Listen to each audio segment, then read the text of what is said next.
When you think of alien encounters or UFO sightings, you probably think of Roswell, New Mexico, Travis Walton, or Barney and Betty Hill.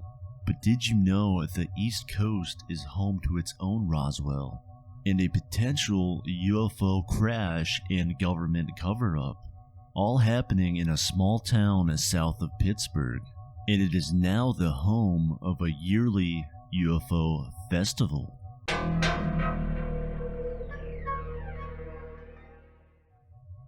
Hey guys, Dylan here and welcome back.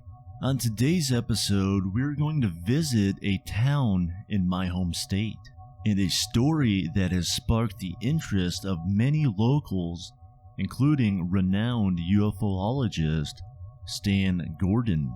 Today we are talking about Kecksburg, Pennsylvania, and its acorn-shaped UFO crash on December 9th, 1965. Rob Landy pedaled his bike as fast as he could, trying to outdo his brother Ray.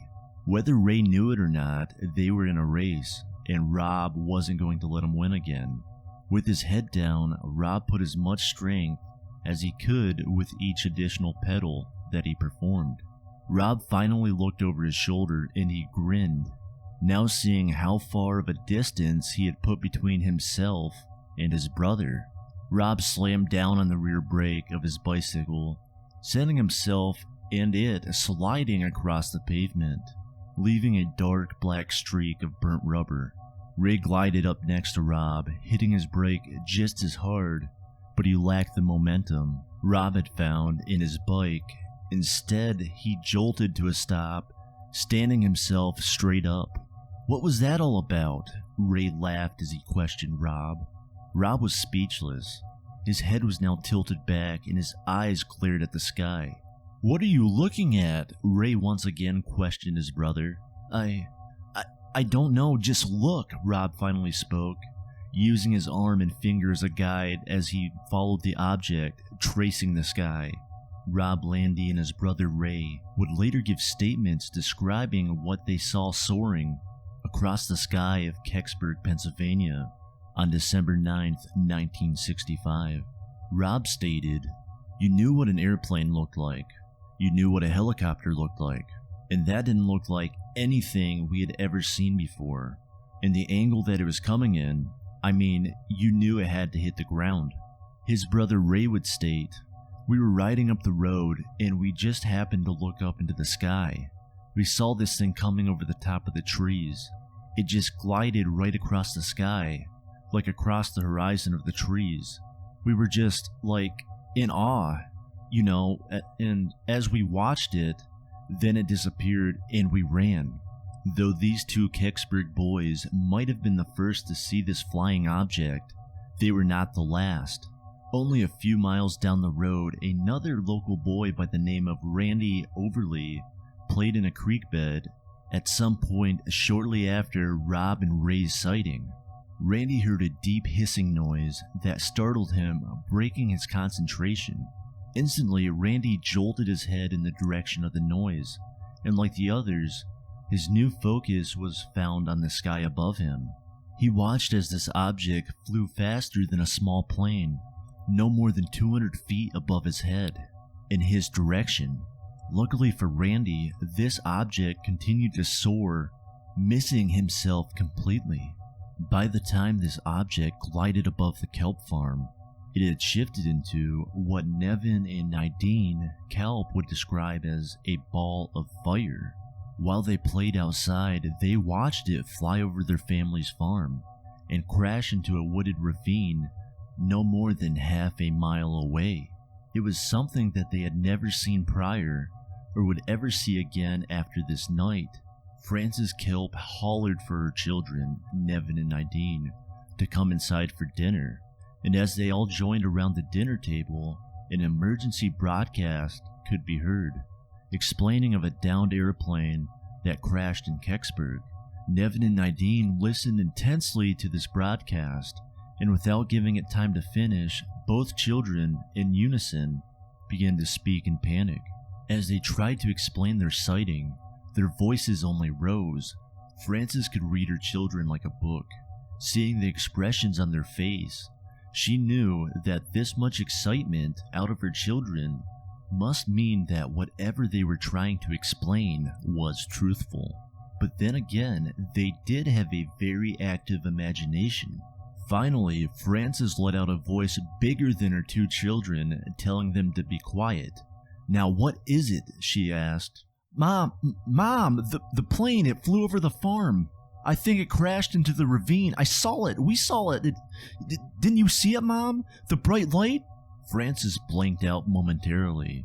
As her children again carried on, their voices continued to rise. Thinking to herself, she did notice a bright light just for a moment though. "I thought I was just imagining it," Frances thought to herself. Moments later, Frances called the authorities and reported what she had witnessed. And just after this conversation finished, and barely after enough time to place the phone back on the receiver, Frances would receive another phone call, and she answered it immediately. A man claiming to be with the U.S. Navy explained what she was to do next.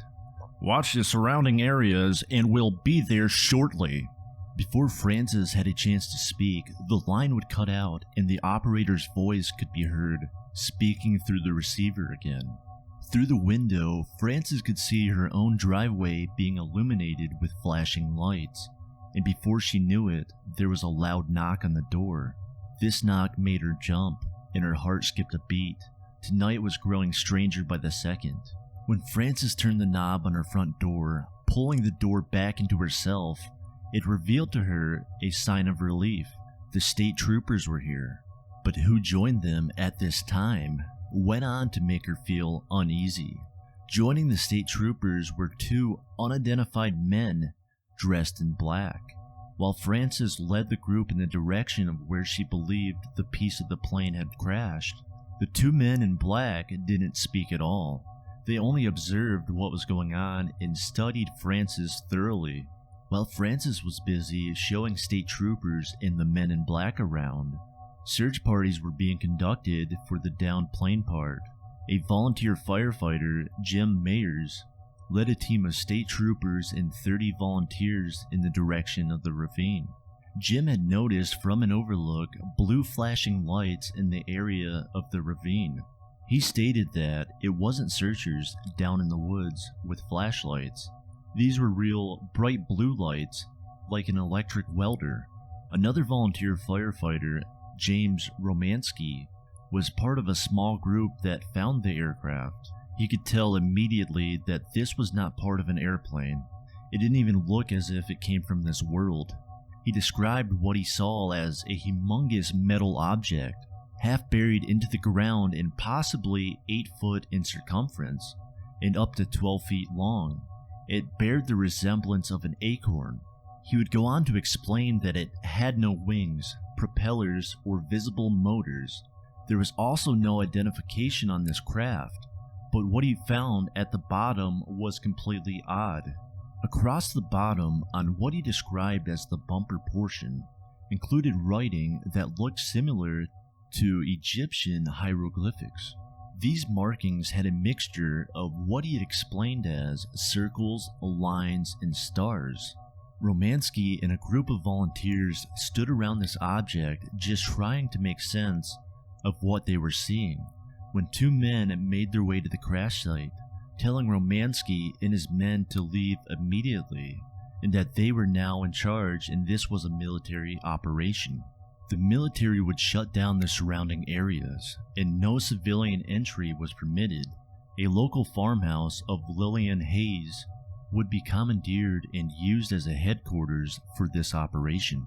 Later, a 19-year-old Bill Weaver, like many other community members, was trying to get a look at what they felt the military was hiding or trying to cover up. While standing outside of this roped-off area, he witnessed a van-type truck pull up, and he saw men dressed in moon suits get out and carry a light-colored box around 5 square feet in the direction of the ravine. Himself, like many others, thought this box was way too small to hold this craft, but possibly it wasn't meant for the craft at all. Maybe it was meant for something inside. When James Romansky and the other volunteers returned to their fire station, they were refused entry.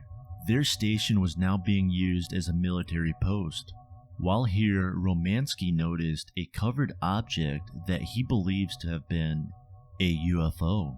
Also, Lillian Hayes' 10-year-old son, John, believes that he saw this object too, but leaving as part of a military convoy and on the back of a flatbed truck.